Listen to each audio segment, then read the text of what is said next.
Hey everybody, my name is Jay, and this is Eye of a Samurai being done live on my Twitch stream, twitch.tv/Sinbad, 2Bs in Sinbad. This is also effectively a Metafy session that I am doing for the Mina player that we're going to be seeing on the left. We're going to go through a variety of videos, both online and offline matches, tournament matches starting off, and then also dealing with some online matches later on. So a special thanks to EricMW for booking the session and allowing me to have more content to put up, and I hope he enjoys what he ends up hearing for this session. As I mentioned, this is going to be done live on Twitch, so I might be answering some of the questions that come up in chat as time goes on, or not. I guess we'll find out. But right now, what we are looking at is Combo Breaker 2023, SE6 Pools, EricMW versus a Taki player I don't believe I have heard of before, Blitz. Combo Breaker happening, when was that, like a month? Month and a half ago? Maybe it was 2 months? I'm not sure. But yeah, this is a tournament match. I always enjoy looking at tournament matches significantly more than online matches. But Mina versus Taki. Now, I've always found when I was playing Mina, playing against I-10 characters, or an I-8 character as the case may be in this specific situation, to be a little bit frustrating for Mina, because you're talking about a character that can be relatively slow, but more importantly, once you're dealing with a character that has an I-10, as Mina, you basically don't have any safe launchers at all.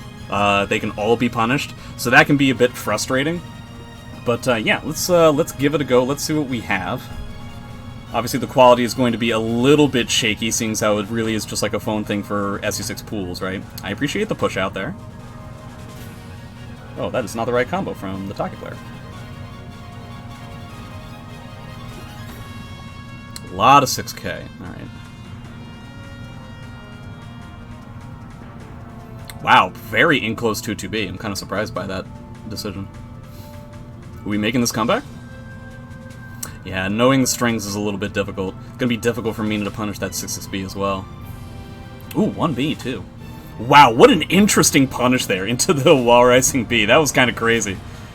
Technically speaking, you could have gone for like a 4-4 A plus B, but I understand it's a kind of a weird situation. It is difficult to punish that thing, and you want to make sure that you're not extending your hurt box. But yeah, 4-4 A plus B could potentially also just end the round right there. So a little bit vertical heavy right off the bat. If I was the Taki player, I'd be thinking, well, as long as I'm sidestepping stuff, it's kind of one of the irritations of playing Mina, where there is a little bit of a dead spot in mid-range horizontal spacing, where what she wants to do is hit you with things like 2-2B and 1B, but those are verticals, obviously. And then if the opponent is sidestepping, she wants to hit you with 6A, but that's also a high. So if you end up just doing like step ducks, that can be a bit difficult to deal with. But the opponent is so far just kind of like running into verticals. I like the idea of just like going away. Oh no, we need to get like some sort of a punish here. Pretty sure you could potentially get like a 3B. Let's see, now that I think about it, why don't I go to training mode? Let's see what the punish for Taki's 6K actually is.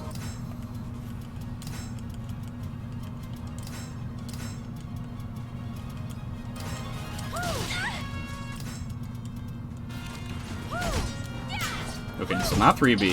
You definitely get a 3KK. B6? Yeah, you get a B6 is probably, like, the best way to go about it. Obviously, Mina block punishment, not exactly her forte, but you can still get, you know, some decent punishes on, especially, like, really heavy stuff like that. You also want to make sure that 6K on hit is not something that you're really respecting either.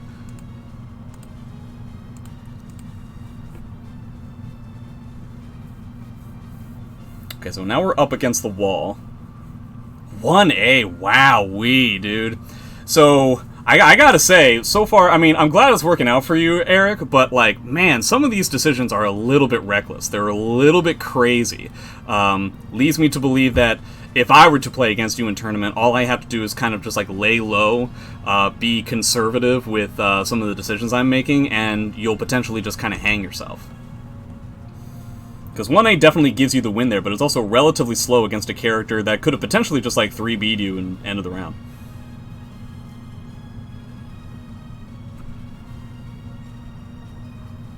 I do appreciate that we're backing up a lot, but it's also important to note that you do have one of the best sidesteps in the game.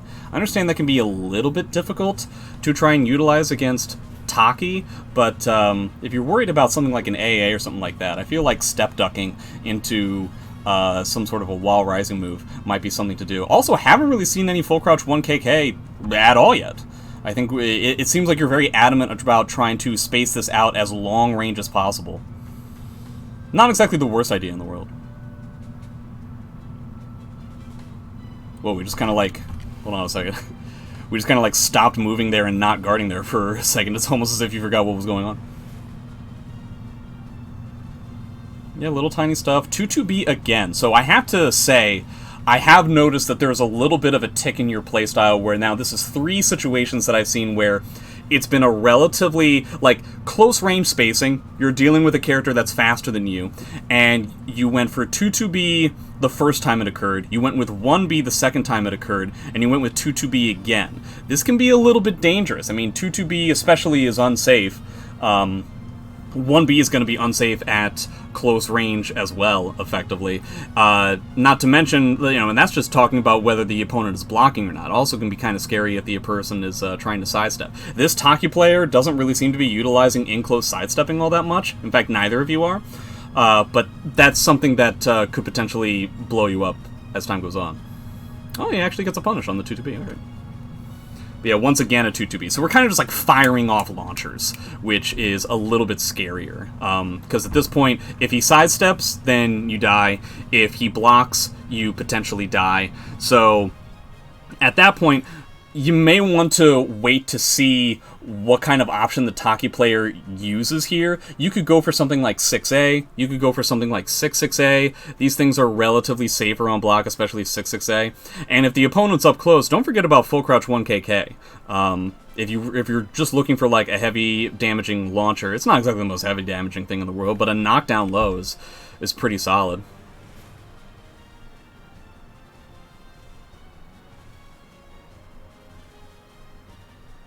Oh, okay.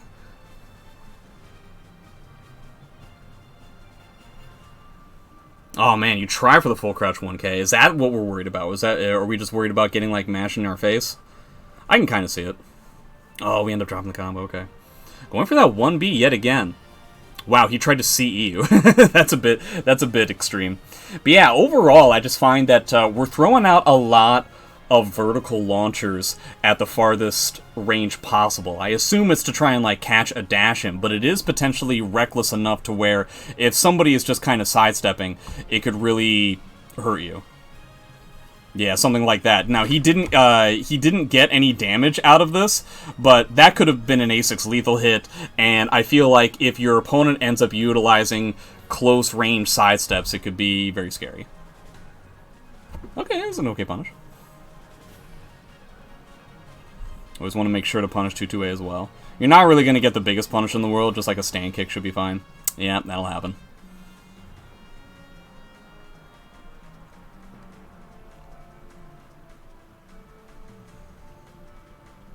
Okay, so here we go. Now we've got like the 2A plus B to try and catch the sidestep. This is an appropriate adaptation, I think. Alright. Wow, he just eats it? Okay. I appreciate the fact that you're adapting relatively quickly. I mean, it was really only just like 1 or 2 instances within the first round where he started sidestepping some of those verticals that I was talking about, and kind of immediately you're going to horizontals. Yeah, full crouch 1K. This is an appropriate adaptation. I like this. This is like the 3rd time that he's ducked into like a wall rising B. So the only thing that you really have to be worried about here is a potential ring out. You don't want to get like a GI or an A6 lethal hit that Taki's going to carry you over to the ring edge. So at this point, I think, I mean, let's say you can't react to the 1A. I think you just sidestep. You try to get out of this position as much as possible to try and minimize a potential ring out. Like if he had like GI'd, you could have ended up eating a 3B just like that, just like you did last time. Yeah, I just wish the options, some of these launchers, were a little less preemptive. That's the thing that is a little bit scary to me, is the fact that it seems like we're deciding on doing launchers from such a far away range, and if we're wrong, we're really going to get blown up. Oh, you caught a critical edge again. Oh, see, this is kind of what I was talking about. Yeah. So, try to remember what ended up happening in the last round, right? You did this exact same setup before. The 6-6A into the 1B, which loses to side tech. Like, it's not a guaranteed thing. The last time this happened, you didn't really get punished, but it was still obvious that this option was losing to what the Taki player's immediate reaction is going to be. And it's a little bit funky, but you end up losing the round because of it, right? So try to make sure that we're paying attention to what was going on with some of, let's call it like the set play that was going on with Mina in the first place. But 1 bar to 1 bar. Wow, an immediate wall rising B. I don't know, man. Like some of these decisions are a little bit scary, you know? Why is this guy constantly pressing CE? That's a little bit weird. Alright, do we just have an infinite amount of vortex? I like pushing out there. Alright. Oh, okay. We could have ended it with a CE. Man, going for that 1B again. Like, again, it ended up working out, and that's great, but, like, that is pretty scary. I mean, how many times have we gotten the 1B side-teched, and, like, for one of the rounds, we ended up getting blown up. So it ended up working out. I feel like both of you kind of played similarly, where we were making decisions from a real far-away range, and not necessarily making them... We didn't necessarily make decisions based on what the opponent was providing us. We came in with a particular game plan, and we stuck to it. So it worked here. Let's see if it continues to work in the other match that I was provided. So this is Mina against Killick this time. So more similar type gameplay. We're not talking about the fastest character in the world in Killick, so perhaps the lack of speed isn't going to get you this time around.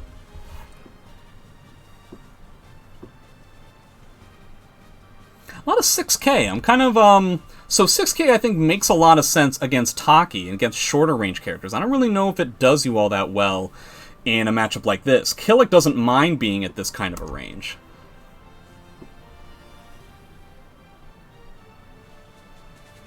Yes, he could have blown you up for that wall rising B. It's a little bit too much. That could have been another, like, 4B or something. Yeah, playing it at this range is perfectly reasonable. It's unfortunate that a 2-2B happens in a spot like that. It seemed like you were a little bit too far out of range for something like that, but this wouldn't be enough to deter me. I still feel like the range that you were setting up here is good. I think this is the range that you want to be playing at.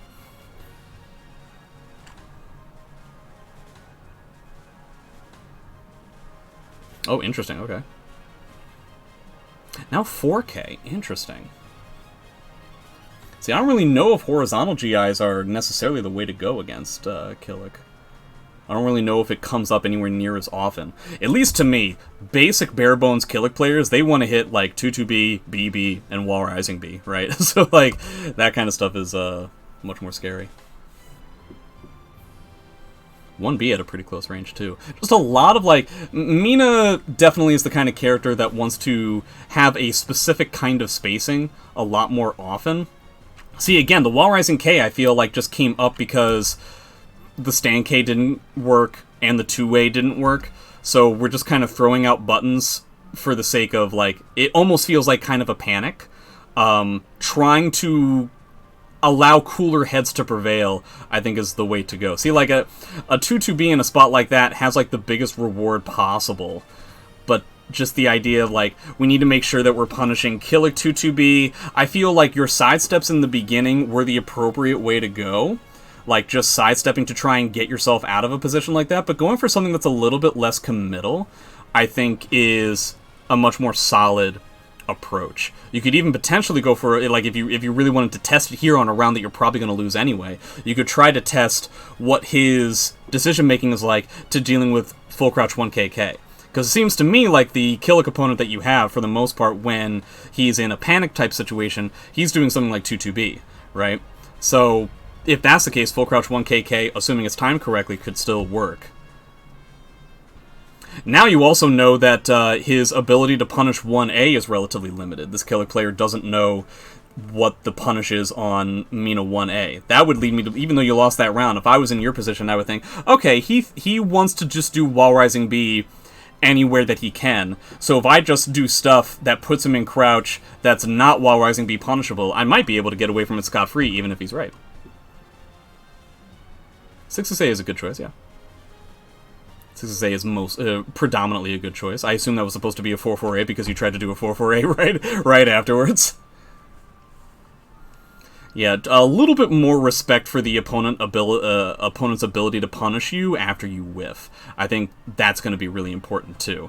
Because the second that you start dealing with an opponent that feels comfortable giving you a wider berth, they're going to punish you even harder for stuff like that. Okay, going for the soul charge. Not ending up getting the burst, which kind of stinks. What was that? We ended up, like, crouching but not blocking, and then it became, like, a counter hit. Did we try to do, like, a wall rising B after this? I'm not sure. Okay, good punish. Yeah, too far away for that sort of thing. So how are we going to handle a soul charge that we didn't... Okay, interesting. Okay. What? Alrighty. I don't really know what happened in any of these spots. So I don't know why he did the CE. It also wasn't counter hit, so I'm not sure. Just super in case we aren't fully aware. Killick's Soul Charge CE is very fast. It's going to catch a sidestep, but it's also a high, and it's also mad unsafe.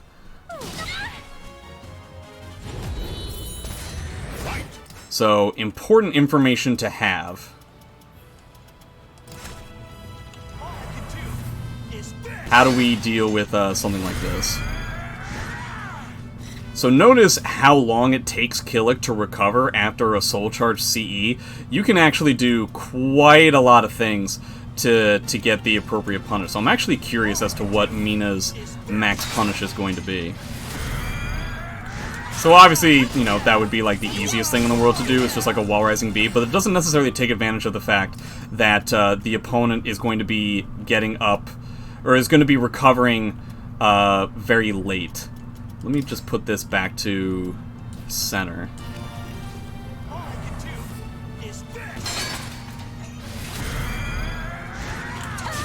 Yeah, it's not even that hard to get like a 2-2B. I doubt that that's like the most... I'm just trying to like give you an example of just like how much time you end up having.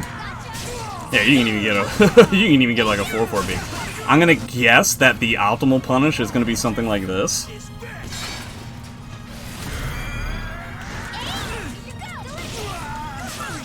So you can get somewhere between the 60s and 70s to try and get a solid punish on something like this. And again, you have a lot more time than you even think to whiff punish something like Killick's Evil Soul Charge Super. So, you know, that's something that you can potentially pull off.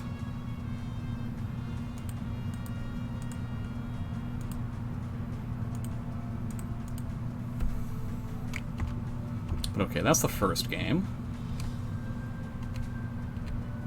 So we ended up going for like a smaller stage. Honestly, I probably would have said it would have been better for you to stick with the stage that you were on previously. It's a very neutral stage. It gives you a lot of room to walk around. I think you would want that more than something smaller. And there's a lot of smaller stages that you could have gotten. Oh wow, okay. 6-6A on block into wall rising B. Again, it feels like we are auto-playing this. I mean to say that, like, you were gonna do this wall rising B regardless of whether 6-6A hit or not, or even if it whiffed. And I think that's gonna be the major challenge. That's gonna be the main thing that you want to try and work on as time goes on. This is not a very easy thing to fix. This is gonna be like an overarching abstract idea, is that you want to try and set up attacks and strategies with a certain level of purpose, if that makes sense. You want to make sure that you are choosing particular decisions, you're choosing particular moves based on what kind of information the opponent is providing you. Just immediately doing a wall rising B, which looks to be like what you were going to do, it kind of feels like you had decided to do everything that has happened so far before the round even started. And making decisions that early on and not reacting to what your opponent is giving you can really get you into a lot of trouble. Oh wow, he just ate it. That's like the second time in a row that you've dealt with somebody who's just eating the force block. That's really good for you, because that's a lot of damage. Yeah, see, you know, and the Wall Rising K is going to be punishable. You hit with this 2A. And again, I might be wrong, but I get the impression that you were going to do the Wall Rising K, whether that 2A hit, whether it was blocked, whether it whiffed, whether he, like, tried to, like, back up afterwards. And so because of that, you weren't able to, like, you're not going to get a whole lot off of a 2A on hit. But you don't necessarily have to go with another immediate attack in a spot like that. You could potentially go for a mix-up. Here is where you could potentially go for a Wall Rising B or a full crouch 1KK. You could set up the mix, or you could hit with the 2A and then try to sidestep to try and better your stage positioning and see if he mashes. So, like, let's say I was the Mina player in a spot like this. I hit with the 2A, and I'm like, you know what? The most important thing is I want to be able to get out of here. I want to be able to sidestep and try to improve my stage positioning. And then my opponent just mashes out of nowhere. Mina 2A on hit isn't the most plus thing in the world, so it's not the zaniest decision, but at least that would provide me a certain level of information of, like, okay, once he got stage positioning, he wants to go. He wants to get up and go. He doesn't want to wait for what I'm doing. That's when you start doing things potentially like 2A on hit into Wall Rising K, if you really feel like your opponent is going to go for something like that. You want to try and gauge what your opponent's personality is like. So here I would want to try and accrue information about what my opponent wants to do when they have the advantage. For one, they don't have the life advantage, but they do have the stage positioning. Some people get overly aggressive in that spot. The Taki player that you were dealing with before was relatively defensive. So you want to make sure that you're seeing that kind of stuff. See, like, he's kind of just going at this point, right? It's kind of a shame that we weren't able to get out in time. But most of everything that just occurred there, because you had the life lead, most of everything that just occurred there was because of the stage positioning. So trying to utilize time to try and get out of there is probably the best way to go about it. You definitely want to be punishing a 2-2B on block with Killick. You could get, I mean, again, Mina's block punishment is really not going to be the best, but at the very least you get like a 3KK, which gives you like a standing position. Also important to note, this Killick player I don't think has used Monument yet, so I feel like you can be a little bit more brazen with your horizontals. Another move that you haven't really used all that much is full crouch 3AK, which kind of helps with some of the gaps of Mina's pressure. Remember how I was talking before where, like, step ducking at a certain range can really there's like a pocket of space where Mina can really have a tough time exerting a level of pressure because it beats 2-2B and it beats 6A. Full crouch 3A and 6-6A, so you're already using 6-6A, but like full crouch 3AK can also really help out in spots like that. So that's another move that you can potentially use. Yeah, you definitely... I could see dropping the punish on like a Killick 3B if you don't really want to deal with it, but now I'm getting the impression that, like, if we combine all of these block punishes that you're missing, we end up getting a certain level of damage that it's difficult to ignore. So that might just be understanding frame data to a certain extent against your opponent's character. It takes some time to deal with that. Oh no, what happened here? We just stopped blocking for a little while. Something with the buffer system or something like that, I don't know. That's like the second time I've seen, just like out of nowhere, it almost looks like your controller DCs, where nothing is happening, and it's kind of weird. See, like, I feel like we're getting a little bit too vertical heavy, but okay.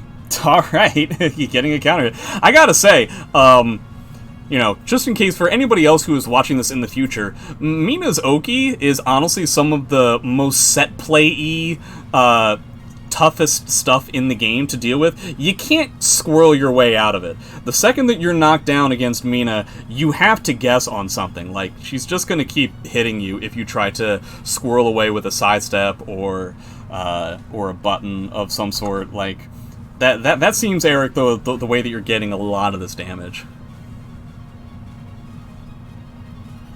Okay, we ended up getting hit by the 2A plus B, but it was like a counter hit kind of thing, so I'm not surprised. Oh no! Yeah, so that's going to be a vertical. So as you mentioned before, like, probably as what has become evident is that, like, you don't know a lot about Killick. It's difficult to know a lot about every single character in this game at this point, but, like, some of these block punishes being missed is something that can help you out with Killick specifically. Wow, what an interesting interaction. So he ends up tech jumping the 4-4A. What an odd spot. And this also kind of gives you a little bit of information here, too. This has got to be the 4th or 5th time. In fact, we even see it there, where anytime there is a tough situation for him to deal with, some sort of stage positioning that he doesn't feel comfortable with, he does 2-2-B. It's kind of embedded in Killick players' brains to do a 2-2-B in a spot like that. Trying to remember that that's what he's going for is going to be really important. And at the very least, if you do remember it, then it is something that you get rewarded for. So it is worthwhile to try and figure out what the opponent is trying to do in a spot like that. When you have this Killick player under pressure, he is going for like a 2-2-B. It's not that much... it is very similar to what you end up doing. So you can kind of put yourself in your opponent's shoes, and the decision-making makes a lot more sense, and a lot easier to punish. Oh man, so many 2A plus Bs. Okay. Ah, no punish there, huh? Alright, 2-2-B on block into 2-2-B, sure. Yeah, it was a little bit obvious that you were getting very aggressive with your soul charge, and I think I've said it a handful of times at this point. I think it's pretty obvious that when you are pressured, you go very vertical heavy. You go for the heaviest attacks you can come up with as Mina, which is now getting you in trouble like I had expected. This is kind of what I expected in like the Taki match as well. Yeah, see, again, 6-6A... it doesn't really seem like you care what is happening after that. So at that point, I would think to myself, alright, just as long as like I don't get, second I see 6-6-A from Mina, I know that I can just do, a sidestep to get away from the wall rising B.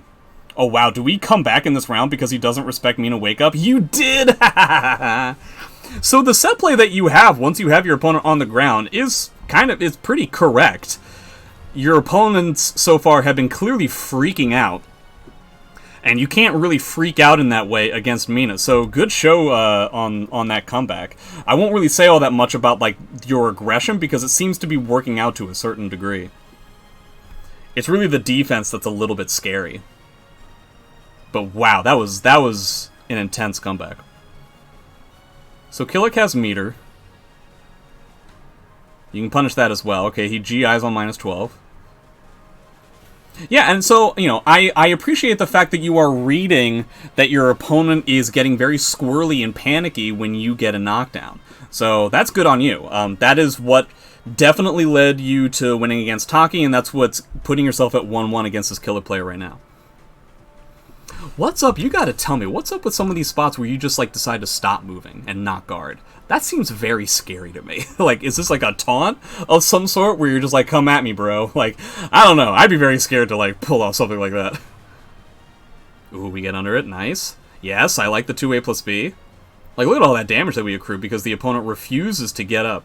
Like, you can't roll against Mina Oki, really. Oh, wow. Okay. Heavy, heavy punish there. You're definitely getting at least, like, the easiest thing would be getting a wall rising B in a spot like that. Whenever you see Killick 2A slide B, it's normally one of those things that Killick players use as, like, a round finisher.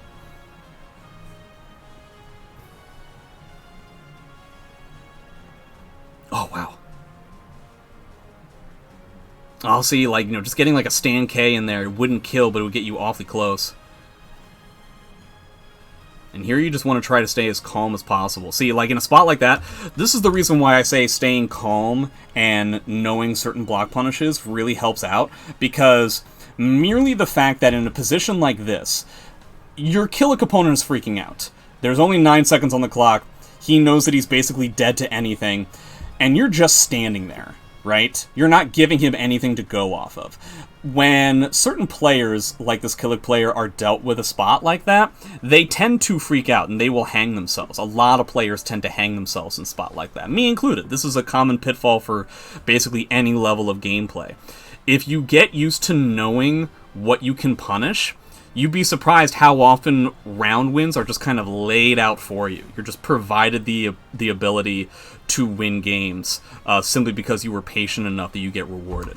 Like, you don't have to force a position to come out here. He gives it to you right there. You didn't have to do anything. He just gave it to you. You know what I mean? And technically speaking, you gave it to him right here. 2-way into Wall Rising K. I guess that's effectively 2 pieces of set play that I've seen from you, where post 6-6A, you're gonna do Wall Rising B. And post 2-A, you're gonna do Wall Rising K. It doesn't seem like there's any wiggle room there, and that's a weakness that can be exploited pretty heavily.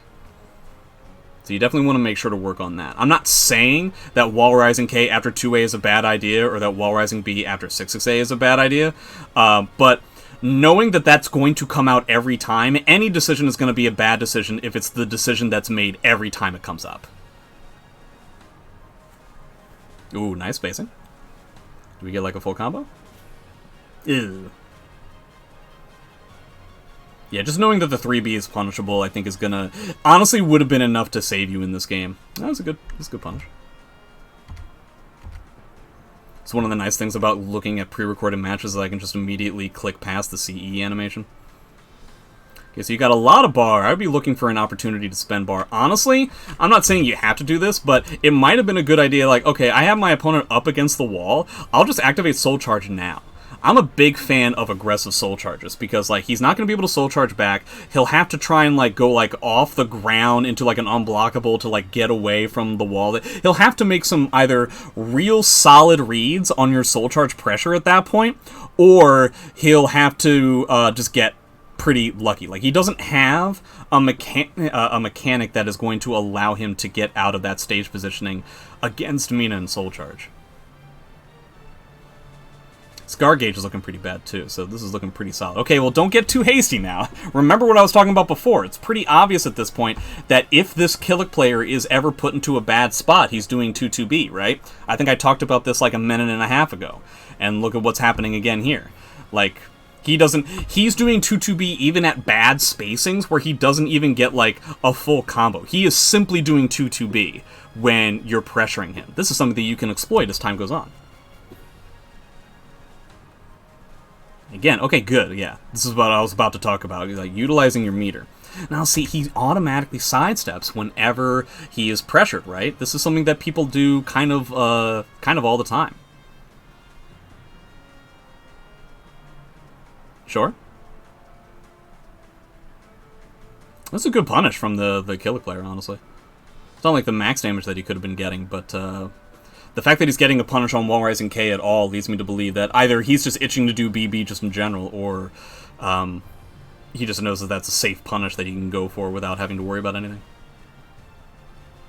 Yep. You are a round down, but that guard gauge can potentially give you something pretty huge.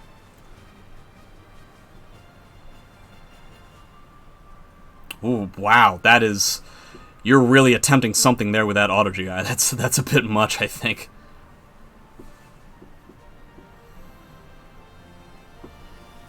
Yeah, I feel like this killer player is kind of just laming you out at this point, where you have certain, shall we call them, like, personality traits or certain tactics that you use in tight spots, and as long as somebody can avoid those, it doesn't really change all that much. And I think that's what's allowing this Killick player to get as far as he is. Also, your lack of Killick knowledge is definitely hurting you here. That's pretty obvious as well. But I think more important than, like, anti-Killick stuff is trying to understand some overall adaptations that you can make without having too much of a worry. So now it looks like we're going to Jimmy Pikachu choice. So this is another fast character. The Killick match, I think, is going to be the odd man out here. But, yeah. Dealing with yet another I-10 character is going to be relatively tough. And Jimmy Pikachu Choi, he's been playing for, like, longer than I have. 8A plus B. I'm surprised he didn't get punished on that, but, this is the first round, man. we can't be freaking out that hard.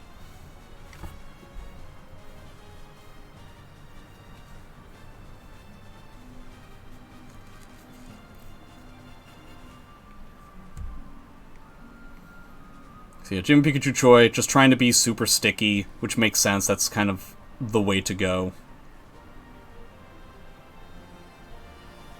Yeah, trying to utilize some step ducking in a spot like this might work out, but you can kind of tell Jimmy Pikachu Choi is already trying to work around that by utilizing 4-4A.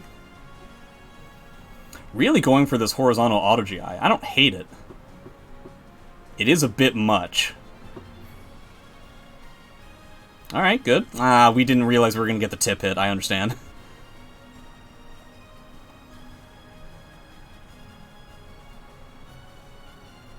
Yeah, you seem to be having a real tough time dealing with this sticky pressure. I'm not surprised. This can be really tough for Mina to deal with. The fact that, like, basically all of your stuff is unsafe as well can be very difficult to digest. You're not really going to be able to punish the 3B, but trying to utilize a higher amount of spacing is going to be the way to go.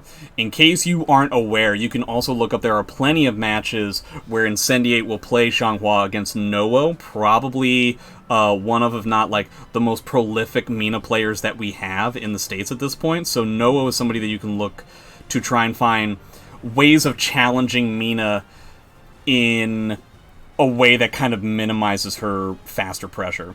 You're utilizing a lot of auto GIs. This isn't a bad idea. I think this is, like, it's an interesting and unique way of trying to handle a spot like this. Oh, that's too bad. You could have had, like, a full 2B. Okay. Trying to get away from the opponent's aggression. I like this. I kind of wish that the whiff punish was a little bit better than that. And don't forget about your 2A. It's kind of funny. I saw you use a lot of 2A in the last 2 sets.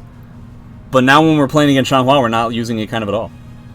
Yeah, he's not even really getting, like, the maximum punish on the 8A plus B. I don't know so much about trying to utilize that in neutral so much. It is wildly unsafe.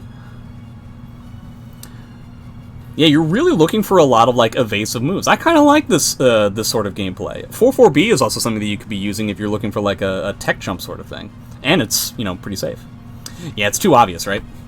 He's specifically looking for you to hang yourself in a spot like that, which is what he was doing previously as well. Why don't I skip the Sozu Lion one and just go to the Jimmy Pikachu Choi number 2, and then I'll go to the Sozu Lion one. That way you're just looking at, like, the exact same 2 matches that I get the impression were played at the same time.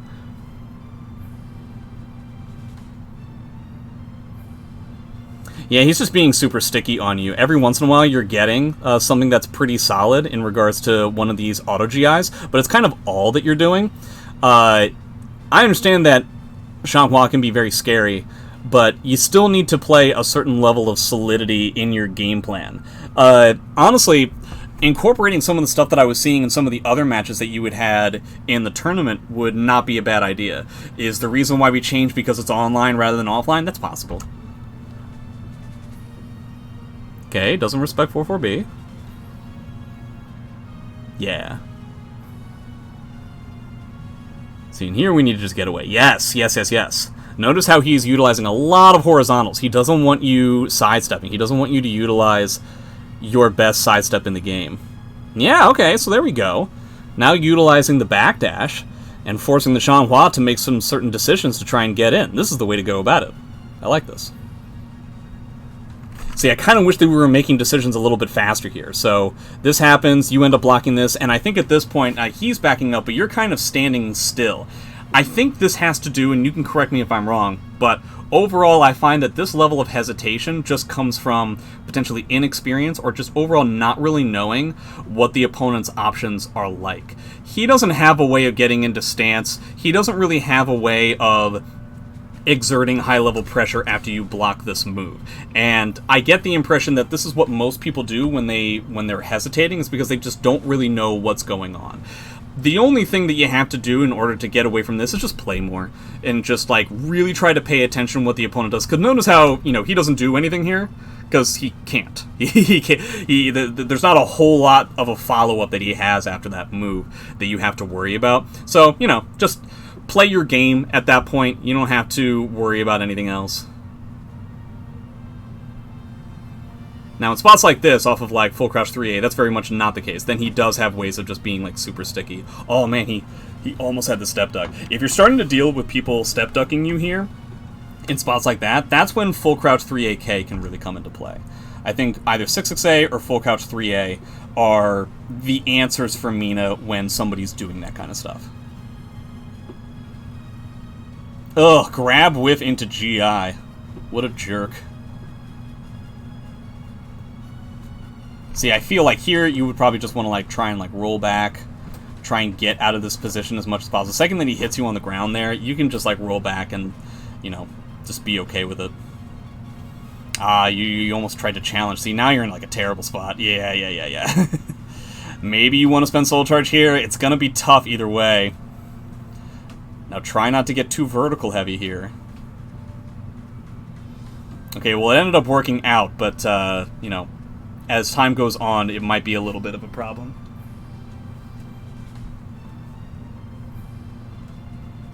Alright.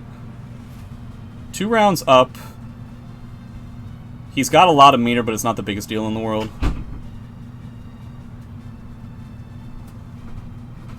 Yeah, see, like, sometimes it feels like you're spacing him out. See, like, you're moving back here, but then you, like, second-guess yourself and you go back in again. I don't know.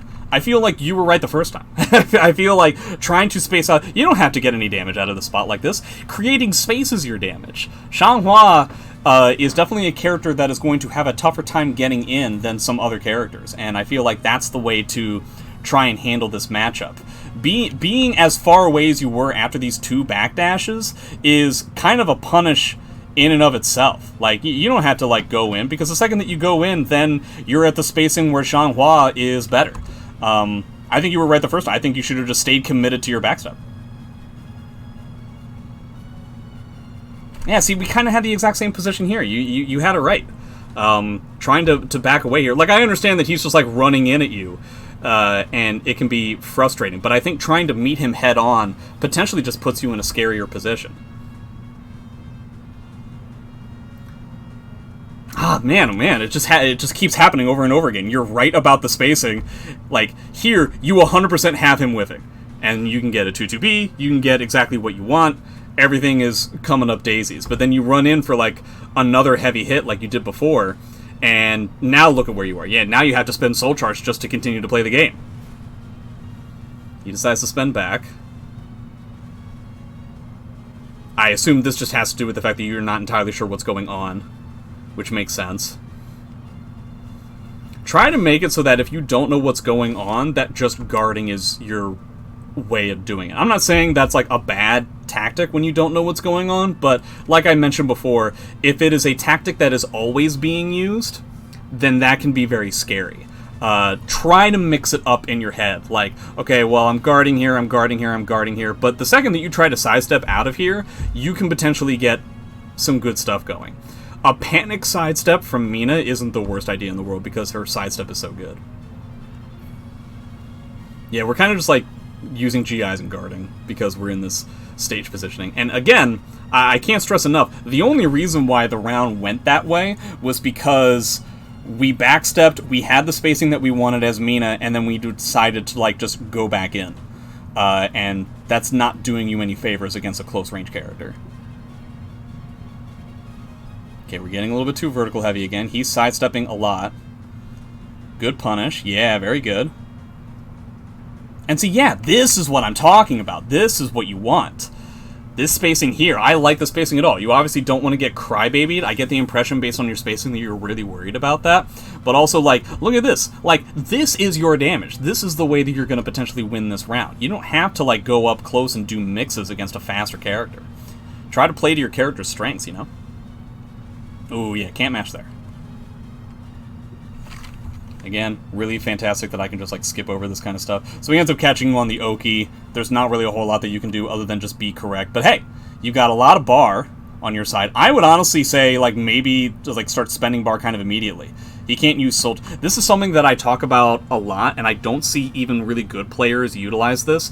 When you're fighting against a last round Xianghua, Xianghua players, for the most part, do not want to soul charge. They want to keep their meter and get you to a point where you are dead to their CE. So because they're not going to spend their meter soul charging you back, like let's say Jimmy Pikachu Choi has a bar here, more often than not, Xianghua players are not going to soul charge back. And if they do, great. Like, it's honestly a win-win for you. I think spending a bar here with the express purpose of putting pressure on the Xianghua in a way where she is forced to soul charge back in order to keep up with you, or she's forced to just eat the pressure because she wants to keep it for a CE. Either way, you're golden.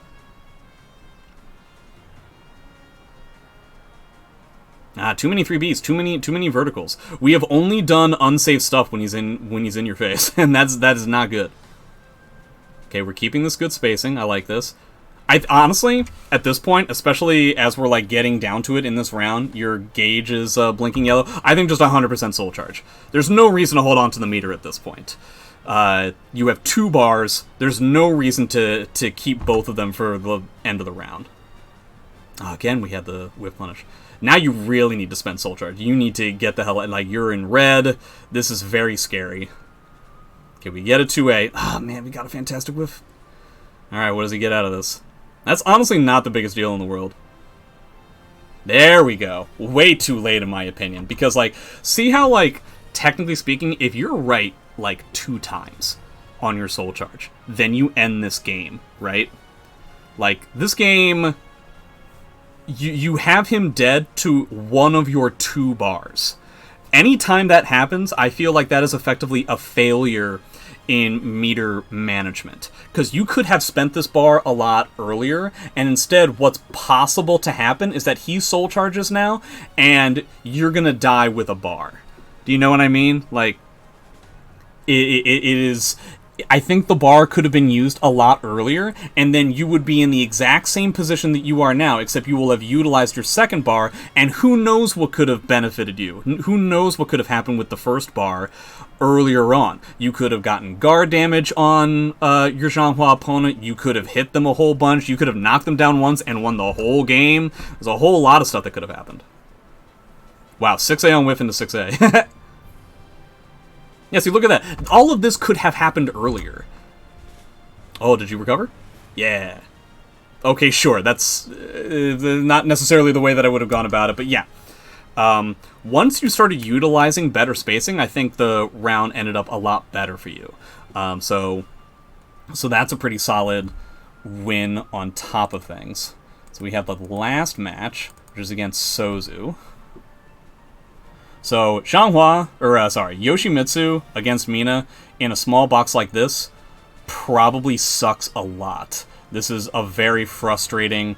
Dealing with I-10 characters as Mina, I find to be very frustrating when I play Mina, because you almost kind of don't have a lot of launchers or really kind of any pressure that provides you an opportunity to be safe while still utilizing the pressure. Like, Yoshi's going to get a punish on literally everything that you do, on top of having Oki that's similar to yours in the sense of, like, he can just get a knockdown and beat you up.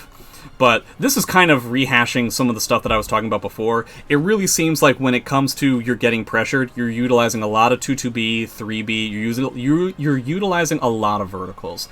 And players are going to be, players at this level are going to be, are going to find it pretty easy to try and work around that. After that, it's probably going to be, see, he's just like hard sidestepping. And he's just beating the verticals over and over again. You're not even really getting a chance to play. That's a soul charge string. There's not a whole lot that you can do about it. There's not much of a counterplay unless you really wanted to spend meter on the RI on the second hit. If I was in your position, I wouldn't have even done that anyway. Yeah, it's really tough. Honestly, the main thing to note about this match so far, get a different stage. Get a stage where you can walk around and you don't eat all of your life if you're wrong about, like, one thing. That's one of the main things that you want to do. Okay, here we go. Getting a lot of guard damage. Oh my god, did we make the comeback here? We still need another hit. Nah, see, at that point, the second he blocks, I think you gotta get away. I think the second this happened, 100% you backdash. Very similar to Shanghua, Yoshimitsu is potentially going to have a harder time than most trying to get in, and so you want to try and build up that space as a longer range, slower character.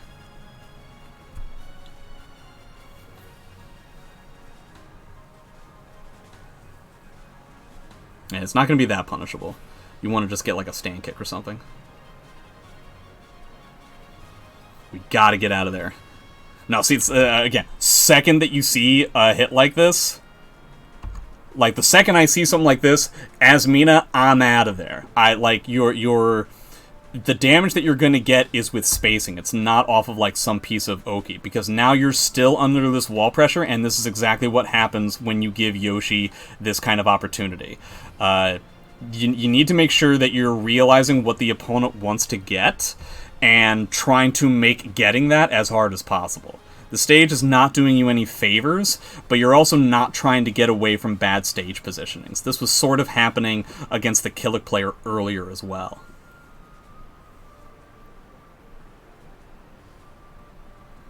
Okay, we're trying to be a little bit scrappy, right?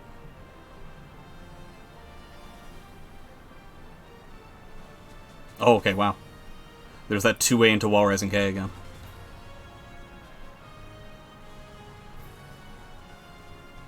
Oh no. Didn't realize he was going to get dizzy, huh? That just comes with experience around the matchup again. It's nice that it's working, but the 6A into 6A is pretty scary. I mean, Yoshi, even with the pushback, can probably get a punish on like a 4B, which would end it here.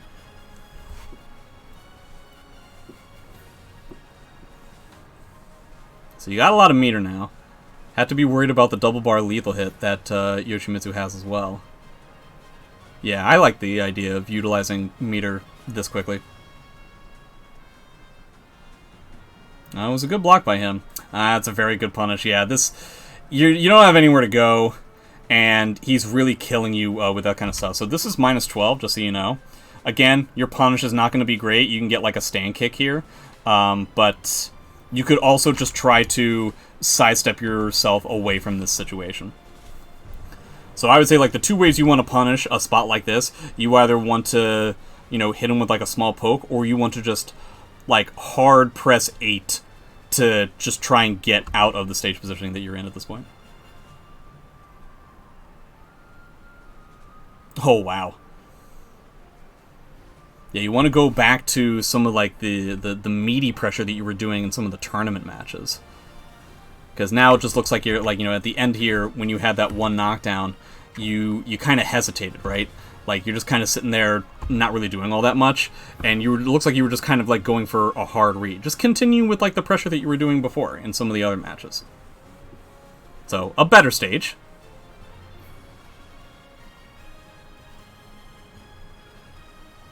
Ugh, trying to get up against Yoshimitsu is not the easiest thing in the world. The main thing that you have to know about trying to deal with Yoshi's seemingly infinite amount of pressure when he has you on the ground is that he does have to make a choice as to what he thinks you're going to do. I have found that Yoshi does not necessarily have a universal answer for a variety of options when he has you on the ground. He has the ability, like, if he's right, he will constantly repeat the process over and over again, constantly knocking you down, constantly gaining damage out of it, right? But he does have to make a read as to what you're going to do. So try to mix it up. Try to mix up, you know, rolling with getting up and ducking, getting up and GIing, hard sidestepping. There's a lot of things that you can potentially do. Yeah, okay. Wow, that was really rude of him to immediately do a 2-2B after he gets GI'd. Ooh, roll forward there is not the way to go. Because he's already up in your face.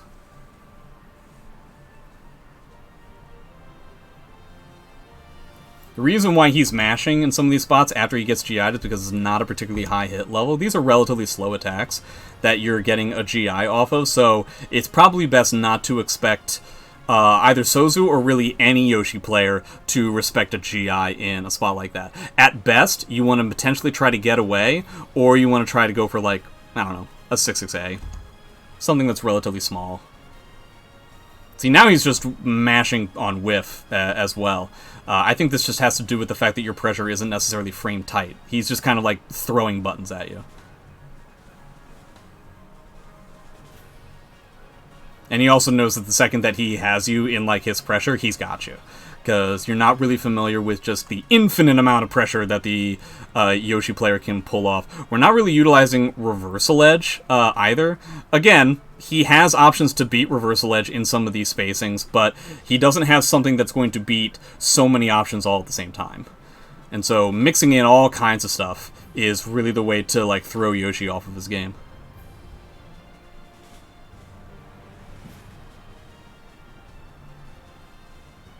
Yeah, he's just doing small thing on block into forcing you to press a button. You had to play him on this stage again? Ugh. That's gross. Okay, we didn't really get a punish. You want to make sure that you're punishing full crouch 3K. You get like a wall rising B or a wall rising K, but we ended up getting like the low launcher, so that's nice. Yeah, A plus B is very easily rolled. I find that you're utilizing A plus B in places that is not really all that great. It's not meaty pressure. Go for like the 2 A plus Bs again. We don't have to go with like a regular A plus B.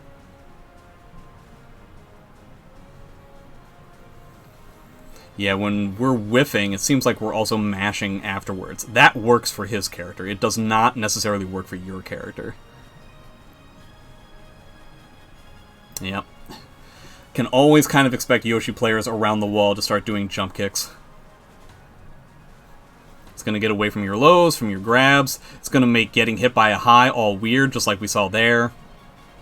And if he gets it, then he's going to get like all the damage in the world.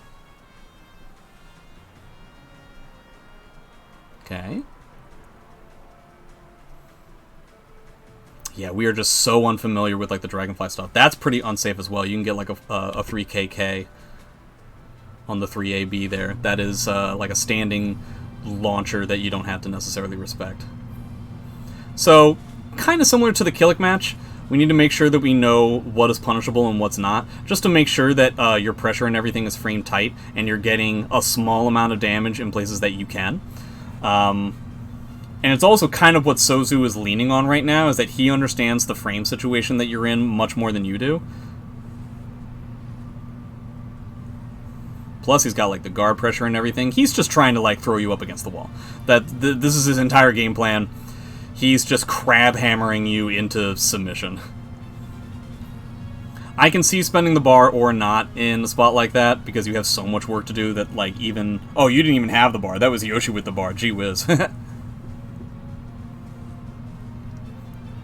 I imagine this round's just gonna go the same way.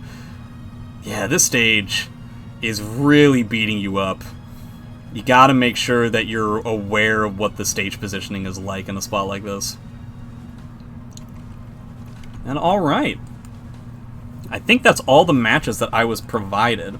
Overall, you just want to make sure... I mean, yes, there are certain details with certain matchups specifically that would do you a lot better to know.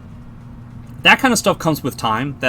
Understanding what character strings are like, when pressure ends and when it continues, especially against some of these faster characters, is something that is going to come with time as you continue to play.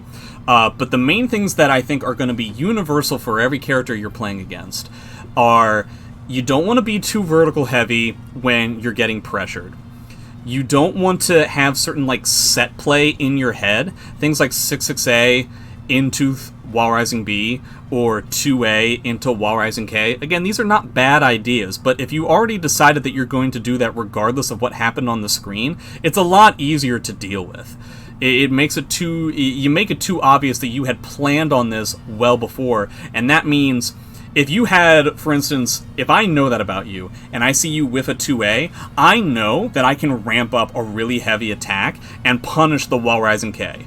I don't have to walk around. I don't have to pretend like there are other options my opponent is going to go for. I can just do this. I can just wait for him to go for the inevitable Wall Rising K that's going to come out and punish him so much harder. Because predictability is the biggest weakness that a fighting game player can have, much more so than anything else.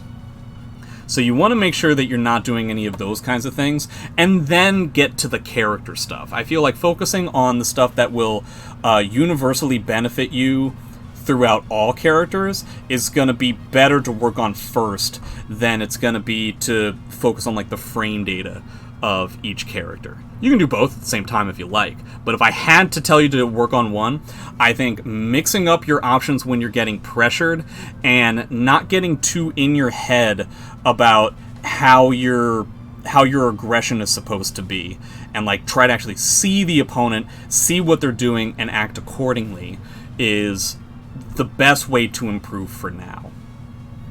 But I think that is my time. That is all the matches that I have for this.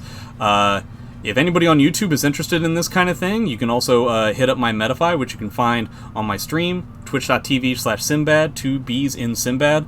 If you guys like this kind of thing, I'll be probably doing most of this more often as time goes on.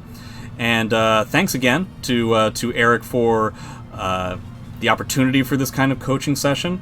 I hope to hear from him again, and I hope to hear from everybody else, either in the Twitch stream or in the YouTube comments as time goes on. So that'll be it for today, and thanks very much.